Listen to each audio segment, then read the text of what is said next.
And good afternoon and welcome to our Facebook Live today, where I'm joined by the wonderful and very bright and wise man that is David Price. Hi, David. Good afternoon. Hi, Kim. You're far too kind. Oh, and a very, very, very happy publication day to you. Thank you. It's here. It's actually real. Give us a wave with your book. Yeah, that's it. Oh, fantastic. So David's book, The Power of Us, is out today, everybody. We're celebrating publication day today by me grilling David about his book. Interviewing David about his book. We have lots of questions to ask. If you are here and you are watching and you would like to ask David a question, please do pop your questions in the comments. For those of you who don't know me, my name is Kim Nash and I'm head of publicity over at Thread. So I will be asking David some questions today and obviously passing your questions on too. So David, if I can ask you to start by just giving us a little bit of background on you and what you've been doing over the past sort of few years. I actually started life as a professional musician. Before that, I was a civil servant, but I was terrible. I was the worst civil servant in the history of the civil service.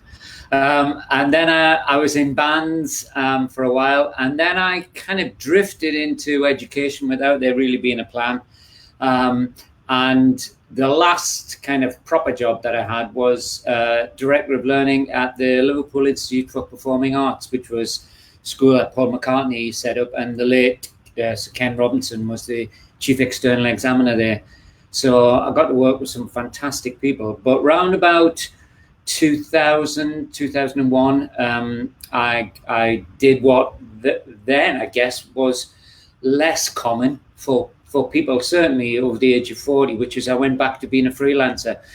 And I guess the last 20 years has seen a big rise in that. So I kind of, I'm a living embodiment of what I talk about, because I've done, I do public speaking, I do training, I do consultations and advice, and of course the writing. Fantastic. So what brought you to write The Power of Us? Well, do you want the truth? Yeah. It was a mixture of blind panic and losing a bet. Blind panic because a second book, and any musicians watching this will know exactly what I mean. The second book is the equivalent to the second album syndrome. And in my band, we actually did have a first album. We were signed to a company called Jet Records, who was managed by Sharon Osbourne. And we never got around to the second album syndrome because Sharon sacked us.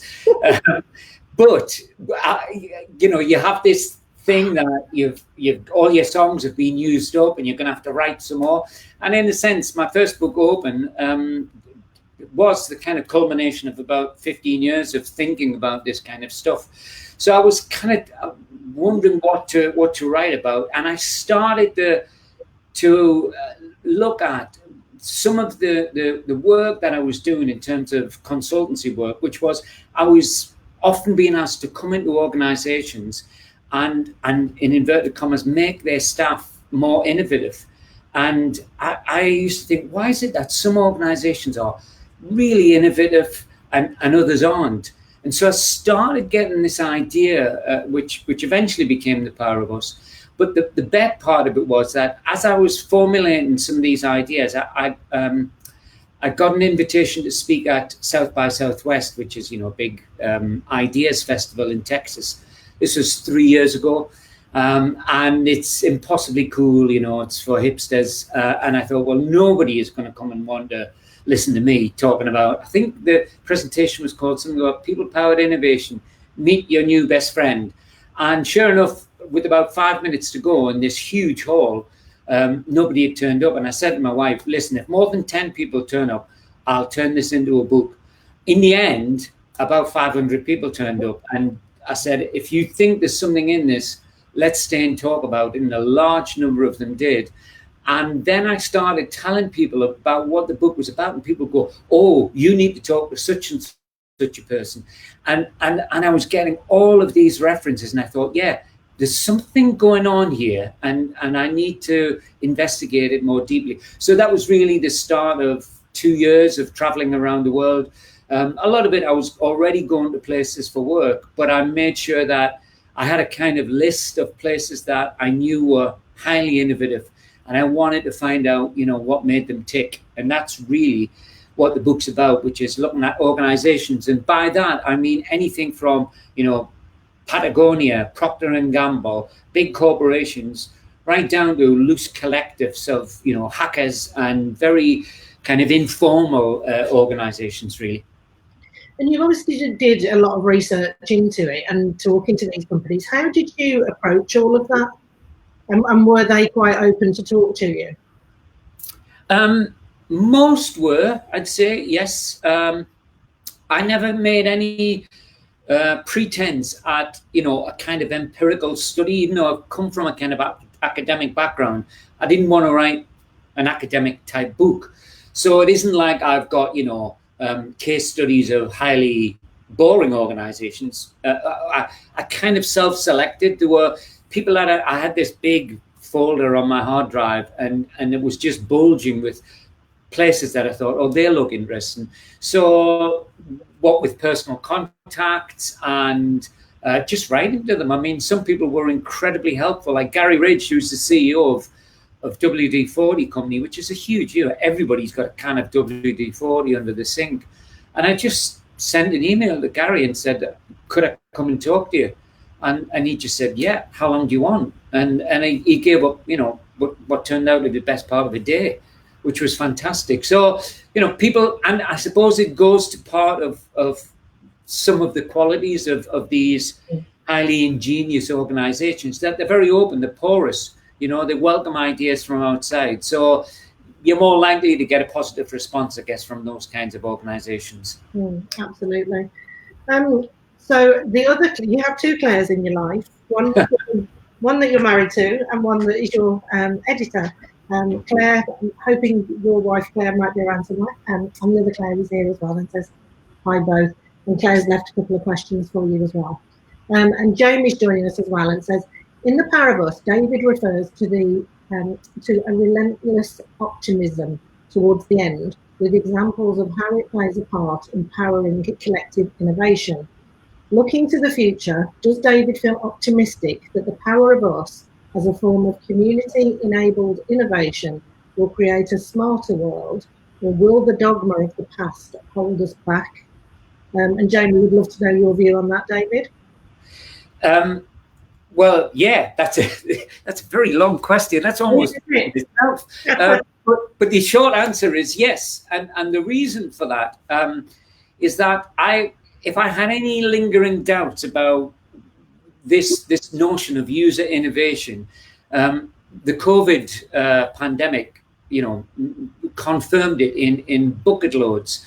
And indeed, it was, you mentioned Claire Board, who just done a fantastic job in editing it.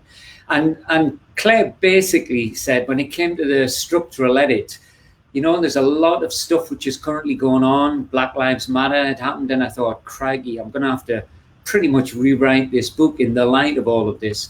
But it did mean that there were lots of examples, and I start the book with an example of two young men, one in Korea, one in America, who have come up with COVID tracking apps, and contrast that with the British government and the American government, which still kind of seem to build their own COVID tracking app.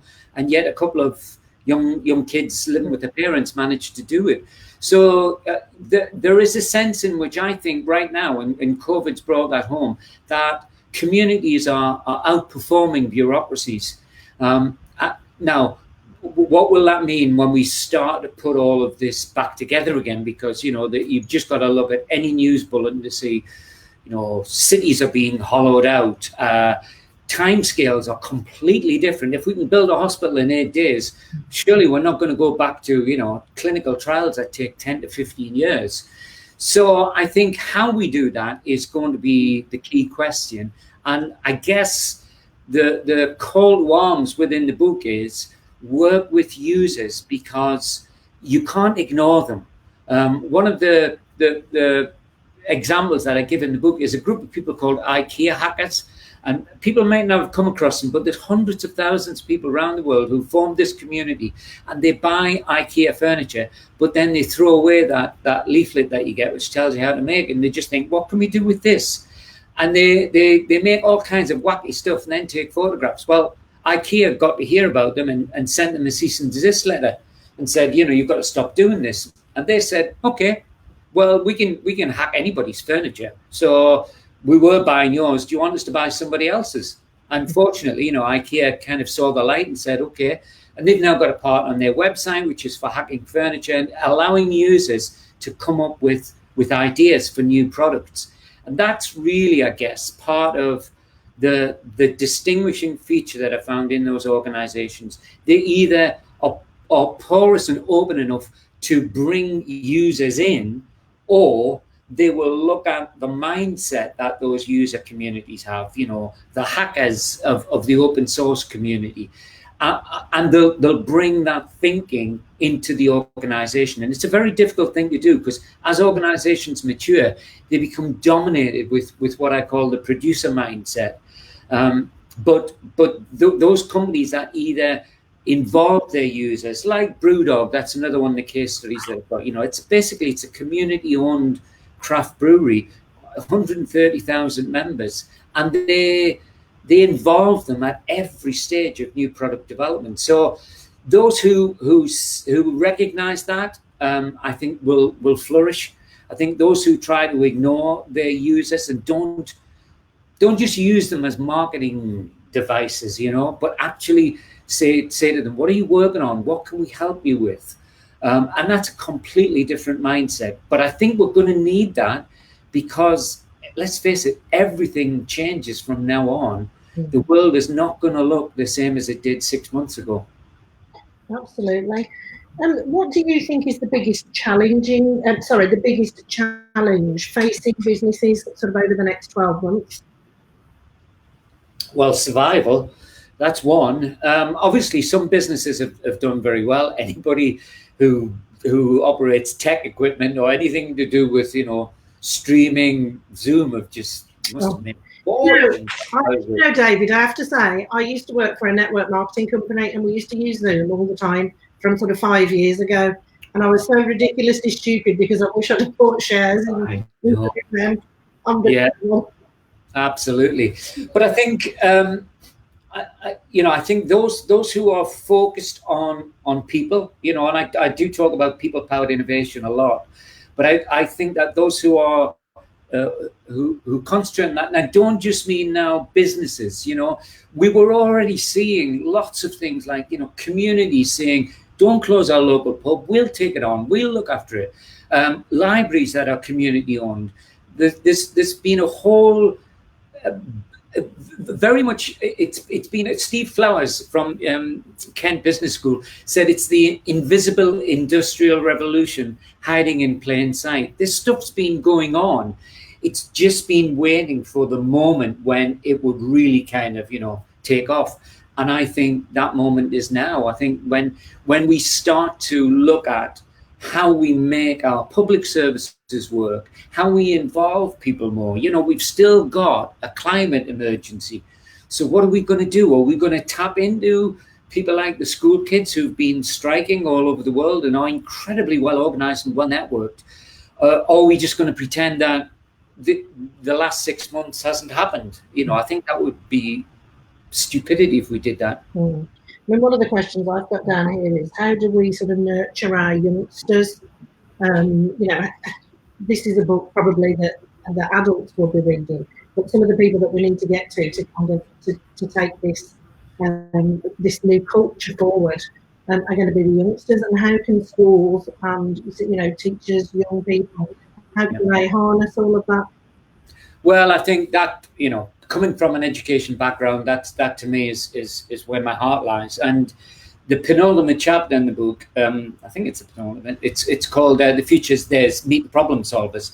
And I basically just shared some of the conversations that I'd had with some amazing young people from around the world. And it used to be that, you know, the single name celebrities, Malala, Greta, they were the exceptions, but that's no longer the case. The two biggest public demonstrations in the history of our species have been organized by a bunch of school kids. You know, I talked to Erin Manuel, who I'm going to be doing a series of video interviews with some of these people. Erin's a 17-year-old who's just about to start university, When she was 8 years old, she saw the Haitian earthquake and said, I've got to do something about this. And she started selling artworks, and now she's set up a trust and foundation, and she's 17. Think about what you were doing when you were 17, and I think we've got some incredible young people with ideas, and let's be honest, still a sense of optimism, because my generation, the baby boomers, we have messed up the world in such a dreadful way, massive debt, global debt that we've got. We were the ones who screwed up the environment. They're the ones who are not going to be able to afford to buy their own house, who are frankly going to have to find a lot of their own work, make their own work. And yet what I see is incredible ingenuity from these people. And I try to feature in the book a number of schools around the world that I think are nurturing these change makers of the future. And I'd have to say that sadly, I think in this country, in England, we don't have enough of those schools. One of them I featured is XP School in Doncaster, and that's a fantastic example. And we need more schools like that will look at learning as something you do to make the world a better place, not just some knowledge that you have to absorb. But some of these schools that I talk about, students are out there doing work that matters, making their community stronger, and that's what drives these young people. They're incredibly passionate about social justice, really. So what do you think that head teachers and teachers can be doing to encourage these kids to move forward? Well, that's a great question right now in the UK, because people from outside the UK might not be aware of the exams fiasco that we've had over the past few weeks. But it seemed to me that there were a number of responses. Some people said, well, this just proves that we have to have exams. And I'm not against exams, but I think what it also proved was when your entire system is geared towards a standardized test at the end of, that you're judging a student by what they can do on a 3-hour timed paper, that to me seems to be so out of kilter with the way the world has changed. And we can't have standardized tests in a completely non-standard world. So I think in terms of assessment systems, for example, let's assess students on what they actually know rather than what they don't know. Let's assess them on what they can do with that knowledge rather than just regurgitate it in a test. And I think that for that to happen, we're going to have leadership. I talk in the book about the job of leadership these days now is to build a culture whereby people can thrive. And I understand that in education, we've tended to have a culture of compliance because, there've been severe penalties on schools that didn't get good exam results. But at some point, our leaders have got to say, what are we doing this for? Are we doing this to get good Ofsted inspections? Or are we doing this because we want our young people to thrive in the future? And I think if you're doing it for that reason, then you actually have to show a wee bit more bravery. And I think I've started to see some of that. There are some people who are saying, when these kids go back to school, we're not going to test them to see how much they've slipped behind, or we're not going to cram them to catch up. We've got kids who are traumatized by what's gone on. And then I see people saying they should be in school 6 days a week now to catch up for everything they've learned. No, they're human beings, And I think we are starting to see the education community actually start to say, let's think about this differently now. This is a once in a lifetime chance to rethink everything. No, it's really interesting times, isn't it? It'd be interesting to see what happens. I've got my son went to high school last year. It's his first year in high school, so obviously he's only done half the year. And I think it'll be really interesting to see what happens when they go back, and and how school has changed so much. Claire is saying that she couldn't agree more with you, David. Which Claire? The one I'm married to, or the one who had it? The other one. They both probably would agree. I'm sure they would. She's also saying, I was just going to ask you this question, but she also says, you've met and interviewed some incredible people doing things differently and creating real change. Can you talk us through some of the things that really impressed you and what you feel we can learn from them? Okay, if I can use one of my visual aids, I'm very pleased you asked that question, Claire. Let's see if this is going to work. Hold on. I'm just going to have to come out for a second, Ryan. Change the scene. Oh, yes, there we go. So this is kind of the guiding frame for the book. And what I was doing was looking at organizations in terms of the external context, and COVID's a classic example of that. We saw some organizations like BrewDog that just turned on a sixpence. They weren't able to sell beer because the pubs had all closed. So they started making hand gel sanitizers. They started using their vans for deliveries, for meals for people who were sheltering.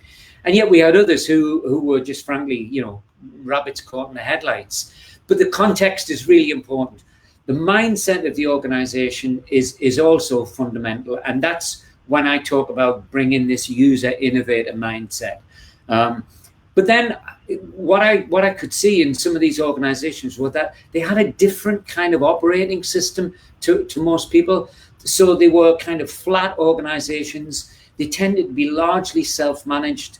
They were very flexible, and they were open and porous. Procter & Gamble have been doing this for 10 years now. They've got an initiative called Connect and Develop. And they just say to people, if you've got an idea about a new product, or you can fix a technical problem that we're having, then come in, talk to us about it, and we'll be partners.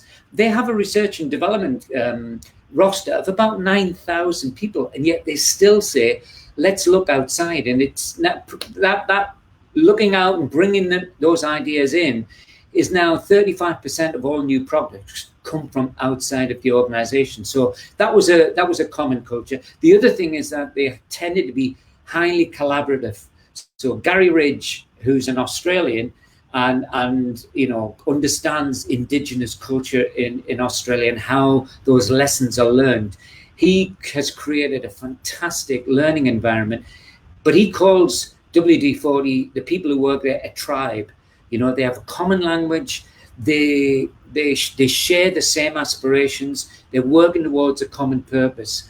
And then the other thing is that, as I've indicated, the role of the leader has changed now, and you can no longer be the kind of leader that I was, which was, I saw as my job to have all the good ideas, and I would say, I've had this great idea, and then I'd encourage people to do it. And after a while, people would stop having ideas because they'd go, oh, Dave's going to come along in a minute and tell us what we're doing next.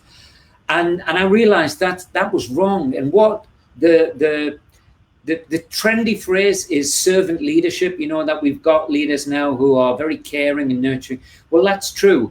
But what I also saw was CEOs as lead learners, people who were modeling that kind of humility, but that curiosity that you need. James Watt, the founder of BrewDog, is a classic example of this. Incredibly curious.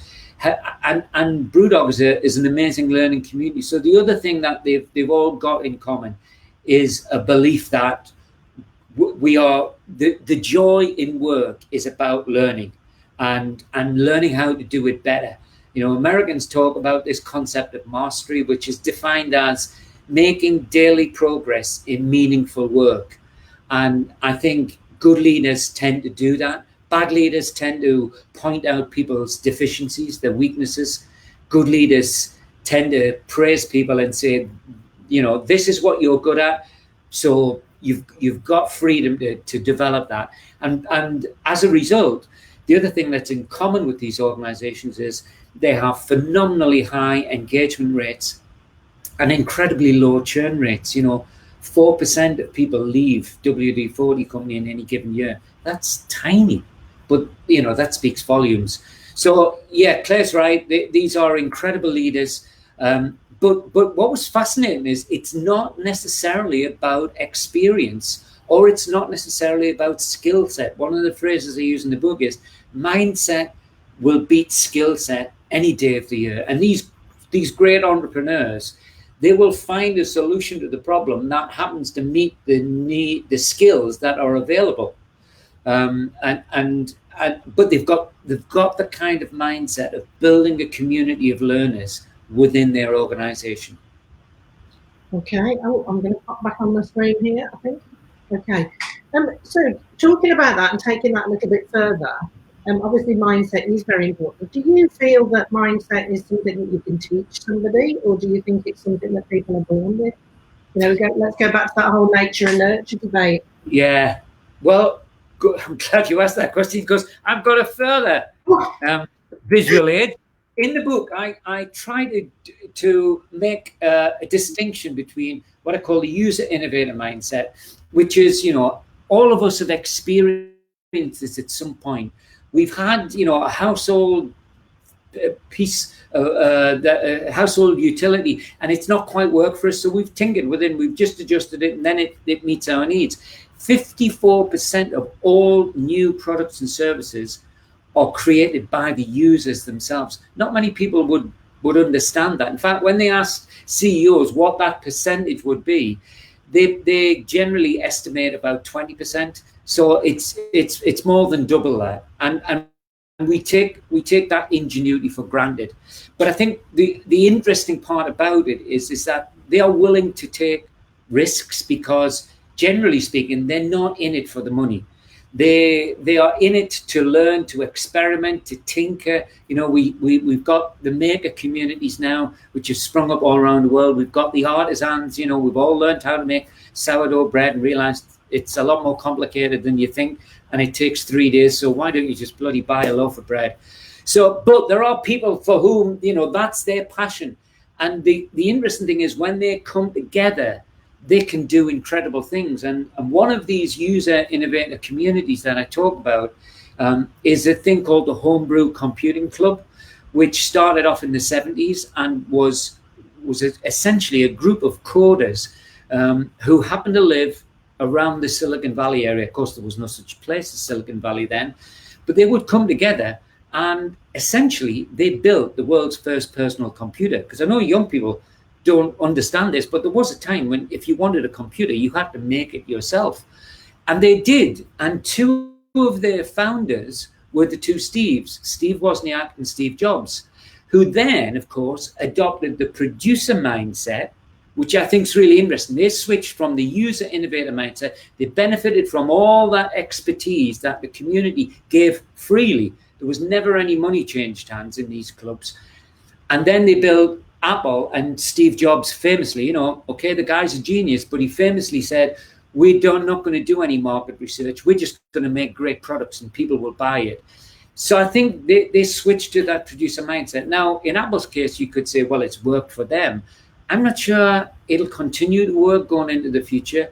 And I think when organizations get into trouble is when the producer mindset drives out that user innovator mindset.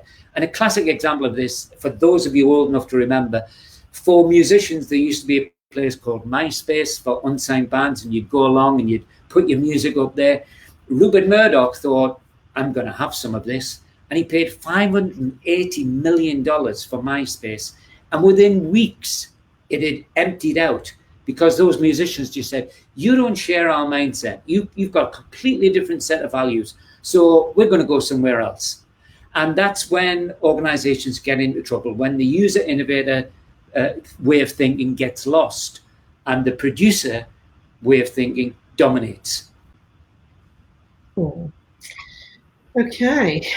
My next question to you is, when you were going through all your research, was there anything that really jumped out and surprised you? Yes.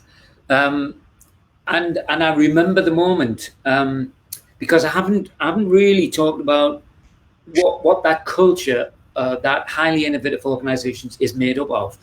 And in order to help me remember, but I think it helps other people remember, there's a kind of acronym that you can apply to it, which is TEAM, T-E-A-M. And there are 8 qualities that I saw these organizations have, and they prioritized and they believed in. And they said, these are the things that we are not going to compromise on. So T stands for trust and transparency. E stands for engagement and equity. And that's engagement with your users, but also engagement within your staff. A stands for autonomy and agency, the sense that people can make decisions and they can act. And then M stands for mastery and meaning. And I think I was in America at the time, and there'd been yet another police shooting of a unarmed black man, and there were riots going on. And it suddenly occurred to me as I was putting these 8 qualities together that I thought, yeah, that's what we've lost as a society. It isn't just within organizations. Societies are nothing more than very, very large organizations after all. And, you know, we've got less trust in our institutions now than we've ever had. We don't trust politicians, but we don't trust the media. We don't trust Facebook. We don't trust fake news. What do we trust? Well, fortunately, we still trust each other. But, you know, we've lost engagement. The rates of employee engagement are shockingly low. It's usually about 1 in 3 employees would say that they were engaged by the work. So societally, we've kind of lost all of these things. And what I find to be really interesting is that I talk in the book about a new activism which has gone on, because there have been more social movements in the past decade than there have been in the previous 100 years. And they're successful. These are movements that weren't like Occupy, say, which, you know, got in the news but couldn't even define what it was about, and just fizzled out. No, Extinction Rebellion have achieved incredible success. The climate for and the strikes for climate, but Me Too, you know, there was a time when that would never have succeeded in putting you know, evil men, let's face it, behind bars. And Black Lives Matter is really having an impact in America and around the world in a way that wouldn't have happened since perhaps the civil rights movement. So what I see, I think, is that through networks and through the more sophisticated technology that we've got, but also through sharing of knowledge, we are much better at taking control of our own lives. And so the thing that we've lost over time is the thing that I hope that we'll start to regain. And one of the great ironies, I think, about COVID was when lockdown first happened, we were probably never as much connected as when we were isolated, because, you know, people were dropping letters through neighbours' letterboxes saying, do you need anything? I'm going out shopping. And that was the time when we were all supposed to be prisoners in our homes. So if we can use this pandemic as something which will say, what is really important for us as a global organization, then I hope that we'll start to restore some of those qualities, starting in November in America, please. Sorry, I wasn't going to get political. Moving on. If you had my 12-year-old son in front of you now, and if he said, well, how can I make a difference? How can one person make a difference? What would you say to him? Oh, that's such a great question. All right. I think I'd be honest with your son, and I'd say it's going to be really difficult for you. You know, we're facing probably the biggest economic recession, and you know, people are speculating that we could come out of this quite quickly once the pandemic's over, and it will be over. I do believe that hopefully before we get it past spring of next year, that we'll start to see an end to it. But what I'd say is to your son is find the thing that you're passionate about. You know what Ken, who was a great friend of mine, Ken Robinson, used to call find your element. Find the thing that drives you and devote yourself to that. And if that makes you money, great. But in itself, that's not what we need now going forward. We need young people who are morally and ethically driven, and we have them. It's just they don't believe in the existing democratic structures. Fine, I get that. So make your own. You know, I honestly think there's an opportunity now for young people, and if we would just get out of their way, they could change the world. And let's face it, they couldn't do a much worse job than our existing parliamentary systems that we've currently got on both sides of the Atlantic. So for your son, I'd say it's about finding your passion. Don't be obsessed about the exams, because frankly, employers aren't taking so much notice of them as they used to. The demand for degrees has fallen from 76% of jobs to about 50% now over the last 5 years. And increasingly, you're going to have to find your own work anyway. So nobody cares, what qualifications you've got. But what they do care about is what you've done, what's in your portfolio, what have you been engaged in? And I find young people these days tend to have two separate lives. They've got a life that they lead in school, and they do these incredible things when they're out of school. Will Stamp, a young kid in Melbourne, I met him in his school. He had discovered 3 stars which NASA and all of the scientists around the world had never found. And he found it by hacking into NASA's satellite systems and telescopes. And he'd just done that in his spare time. These kids are doing amazing things. The job for our school leaders is to say, how can we actually bring that together so the work that you're doing for your community, the work that you're doing, in terms of your own social enterprise, can be valued and acknowledged, because that's what you're going to need going forward. So if you had a room full of head teachers in front of you, what would you be saying to them right now? Rise up. Yeah, I think now's the time.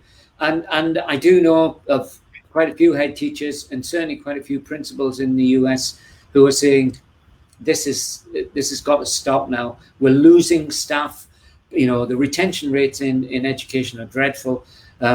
We're judging kids by an outdated system of assessment. We have to change that. And I think they've now got to say, your dog, there's Ronnie. Right. It's going to happen. Rise up and stop that dog barking. Are you still licking? No, she's gone. Okay, well, I'll just talk to everybody. So when the revolution comes, it will come not from governments. The education revolution isn't going to happen top down.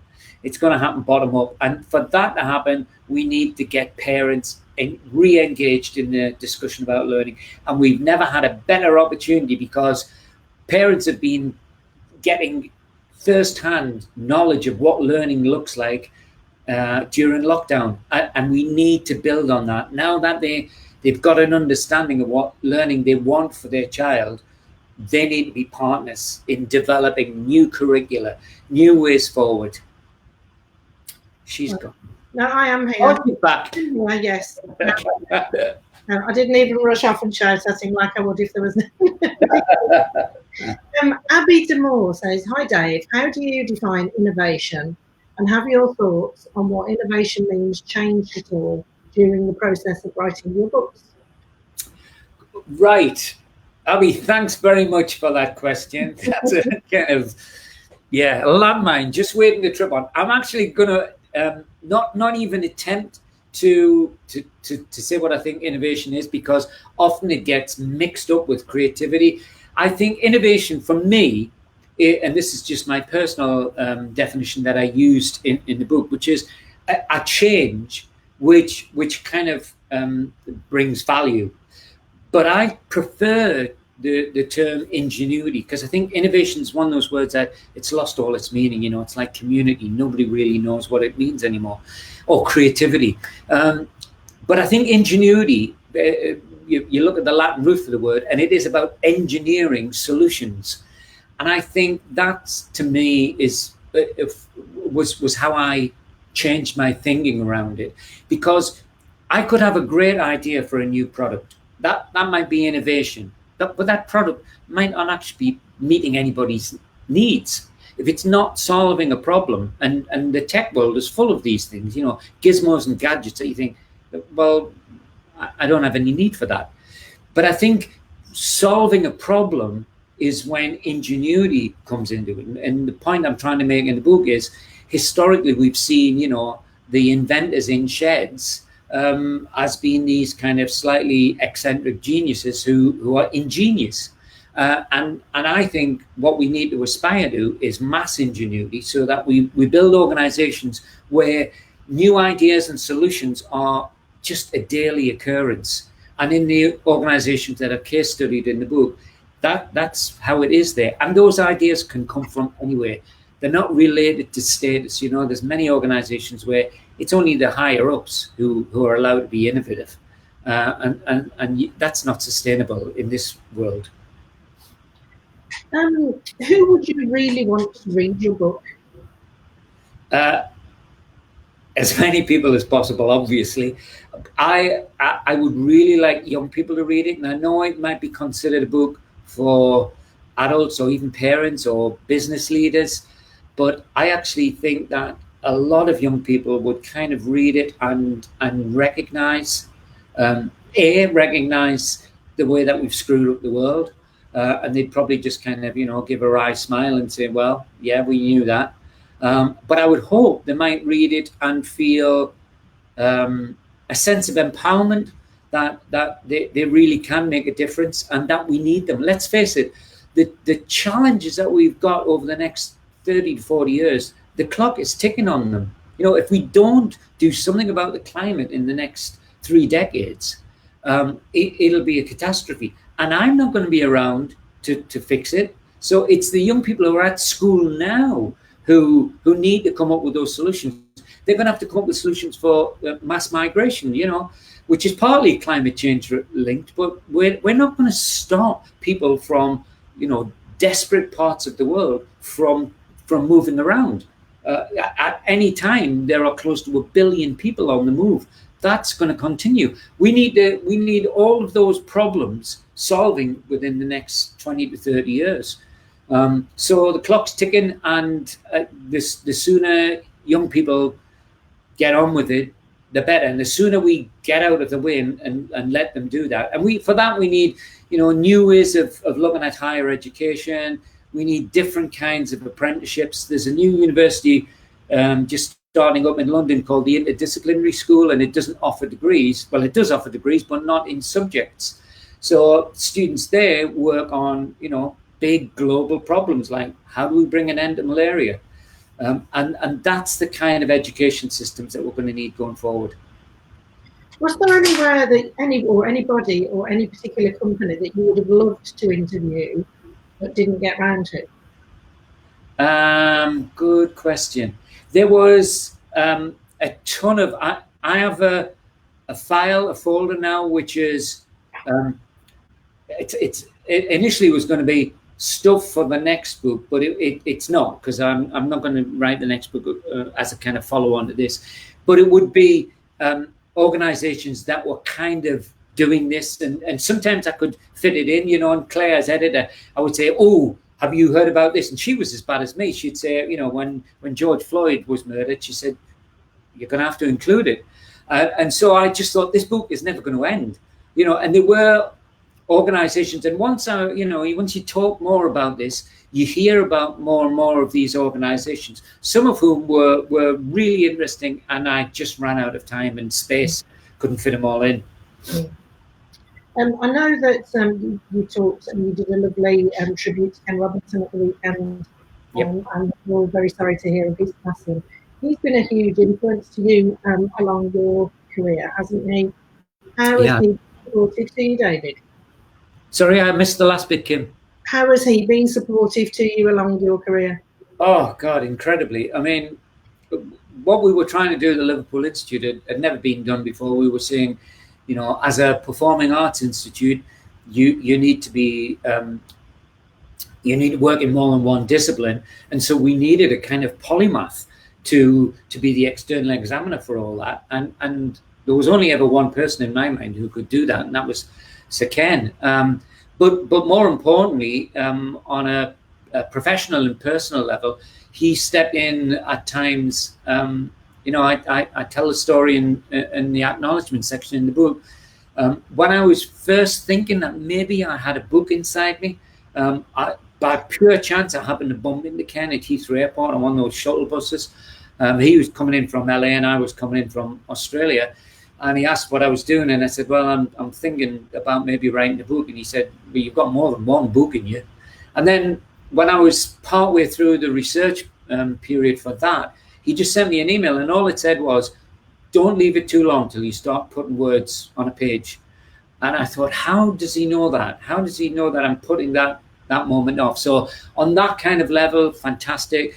But also when I got the cancer diagnosis, he was the first person who got in touch, you know, and I've spent some really fantastic times with Ken and his family.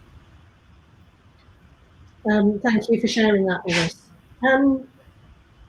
Do you read? I should say one more thing about Ken, which sure. I don't mean this to sound like sour grapes, but it is, I think, an indictment of UK and UK education policy, that an educational giant like Ken Robinson is valued all over the world and not fully appreciated in his own country. And that's essentially why he moved to America.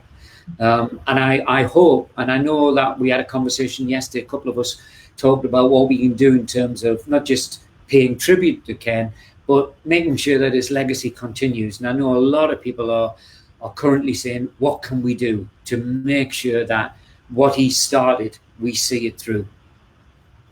I can't remember the words you used, but in your tribute, you used, there was only one line that you said about leaving a legacy. And it was something that Emma and I picked up on. I know my friend Emma got in touch with it in the weekend. I'm going to have to, I will remember and come back to it. But what you said was really, really, really important. I wish I could remember what it was, but as you know, I was crying like a baby while I did it. And I never went back to look at it, so I've got no idea what I will come back to you and I will listen to it again and tell you, but it was a really, really powerful statement that you said, and I know it was something that Emma picked up on. I think it was about what you leave behind. Yes. What did you say? It was something that Ken actually said. Oh, and I'm going to get this wrong. But it was something about our ideas die with us, but the people that we've helped last forever. Yeah. And that was the thing about Ken. If you were on Twitter at all at the weekend, it was just flooded with tens of thousands of people who had personal stories of meeting him, because he never turned down a request. Sounds like a wonderful man. And he was a giant. Yeah, absolutely. Jenny Giras has popped in to say happy publication day, David. Sorry, I missed that, kid. Jenny Giras has popped in to say happy publication day, David. Very nice, thank you. I was going to ask you a really important question then. What was I going to ask you? Yeah, what do you do in your downtime? You're obviously extremely passionate about what you do. Do you ever relax? And if you do, what do you do to relax? And do you read? Are you a big reader? I used to be. And when you're a non-fiction author, you end up reading just about the thing that you're researching. And you also, and I hate to admit this, but you end up being a pretty good skim reader. It's been a long time since I've opened a book at page 1 and went all the way through it. But I want to get back into that now. I think one of the things about lockdown is it wasn't just me. There was a lot of people saying they were struggling to concentrate. So I want to get back into that. I've got the garden. Gardening is something that you grow into, I think, as you get older. I find it very difficult to separate out my hobbies and private life with the work that I'm doing. So the garden became a kind of metaphor, this German concept of gardening called Hugel culture, which I actually applied in the book. So I find it quite hard to switch off, as Claire, my wife, will tell you. When I wake up every morning, it's like, I'm one of those people who has a million ideas in their sleep, and then they have to write them down first thing in the morning, or else they're gone. But no, I'm a terrible golfer. But I've played golf for 40 years, and I'm still dreadful at it. But I just love the learning aspect of it. So yeah, that's me really. I lead quite a boring life. But tomorrow you have a new edition of your family to come into your family. Yes, the puppy. So my wife has wanted a dog since she was 9-year-old, and her son got a dog a while back, and she kept saying, "Can we get a dog?" You know, we've moved out to this beautiful part of just outside Harrogate. We're in the beginning of the Yorkshire Dales, so there are fabulous walks. And she said, "Can we get a dog?" And I said, "Look, let's get a dog when we're not traveling." And then COVID happened and lockdown happened, and of course that was the one excuse that I had out of the window. So yes, we're driving down to Leicester tomorrow to pick up Ruby, who's a Romanian rescue dog. So it's going to be interesting. Ruby's going to keep you busy. Yeah, well, I'll come to you for lessons how not to bring up the dog. Yeah, I'm not a rescue dog. I can definitely help you there. Jamie, very kindly, thank you so much, Jamie, has said exactly what you said there, which is what we do for ourselves dies with us. What we do for others lives on. That was it. Thanks, Jamie. That is such a powerful, powerful statement. Oh, you had a million of them. There was no one could tell a story like Ken. And that's the thing I remember more than anything. It's not, his achievements were fantastic, but they sort of speak for himself. It's just the number of times I was just in tears laughing at these stories. It was incredible. A really wise man. What do you want people to take away from your book? What's the one thing you want people to take away more than anything? I'd like them to take some hope out of it, and I mean that in both the societal aspect of this, as well as the work that they're engaged in. I would want them to recognize that good ideas can come from anywhere, including themselves. So, I often get teachers who come up to me and they'll say things like, I've read your books and I completely believe in it. Unfortunately, I'm in an organization that doesn't believe in it. Have you got any advice? And I used to come up with bland kind of, well, I'm sure find a way where you've got a little bit of, space to create. Now I just say, just go somewhere else. Find somewhere that you can have ideas and have them valued and have them tried out. Find an organization that isn't afraid to make mistakes. Gary Ridge completely transformed WD-40 from a risk-averse organization to one that's just overflowing with innovation. And he did it by changing the language. People would say, "Gary, I've screwed up." And he'd say, "No, you haven't screwed up. You've had a learning moment."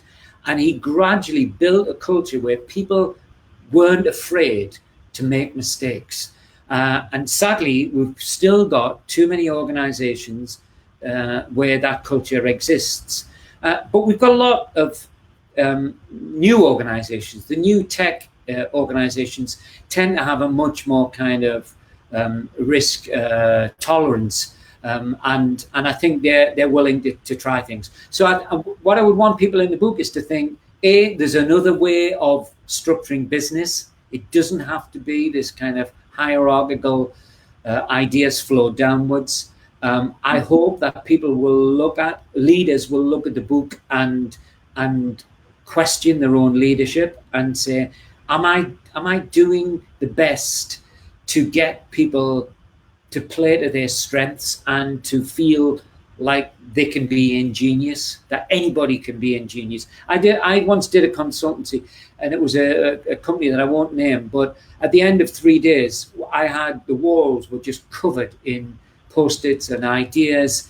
And at the end I said to them, "So what's the problem?" And they just said, the culture here is all wrong. We get told that we can't even get a laptop because we're not high enough up in the organization, And I just kind of think they are increasingly now got to be the dinosaurs. And I think as we move forward, this is, again, one of the things that I hope, one of the good things that comes out of COVID is, frankly, that those organizations are not going to survive.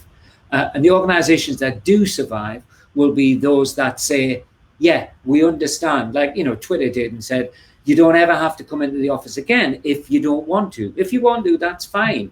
So I think organizations will increasingly have to be built around people. The danger is, and I wrote open immediately after the global financial crisis, and we're at another one of those tipping points.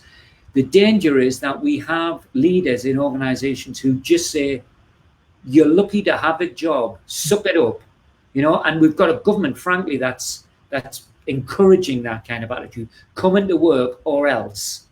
And I think those kind of organizations will seize upon this moment for the wrong reasons, and will say, well, if you don't like it, find somewhere else. But those organizations aren't going to be around for much longer. Do you think we can ever change people like that?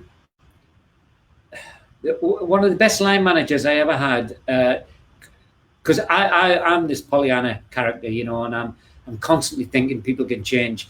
And the best bit of advice I ever got from a line manager was, he said, somebody that I was really tearing my hair out, member of staff, and he said, Dave, it's taken 40 years to be like that. What makes you think you can turn it around in 5 minutes? But I still believe people can change. It's just we can't make them change. And I think strengths-based organizations, which are still, that we don't have enough of them, they take the view that everybody's good at something. So let's put them in a position where they can feel proud of what they do.